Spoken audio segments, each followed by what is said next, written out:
প্রচুর শীত, এভাবে মুড়ি টুরি দিয়া চাদর টাদর। আর আশেপাশের মুরব্বীদেরকে কয়, কি ব্যাপার, এত মুরব্বী হয়ে গেছেন, আর কয়দিন? মাঝে মাঝে উজু ছাড়াও আইসেন। মুরব্বীদেরকে বুঝায়, কয় কেন?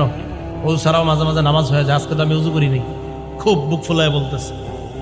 মুরব্বীরা তো অবাক, বেচারা তো আসলেই জানে না। আবার ওই ছেলে বলছে, এই যে বুখারী শরীফের হাদিসে আছে, মুরব্বীরা ইমাম সাহেবরা বলছে, হুজুর আপনি বুখারী শরীফ 20 বছর কি পড়াইলেন, এখনো পর্যন্ত এই হাদিস পড়ার নাই যে উজু ছাড়া যে নামাজ হয়। হুজুর তো হ্যাঁ, আমি তো এই হাদিস পড়াইছি বাবা। তো আপনি তো একদিন উজু ছাড়া নামাজ পড়াইলেন না। হুজুর হাদিস পড়াইছে, তো আপনি একদিন উজু ছাড়া নামাজ পড়ে আমল করবেন না? এটা এই হাদিস কোন কিতাবের? ভাই কথা বুঝছেন, এই হাদিস বুখারী শরীফের। আপনি একদিন উজু ছাড়া নামাজ পড়াইবে, আমল করবেন না? হুজুর বললেন যে ভাই, উম্মতের ঘুম আর নবীদের ঘুমের মাঝে পার্থক্য আছে। ওই সেগুলো দেশে বুঝাই দিল, কি পার্থক্য?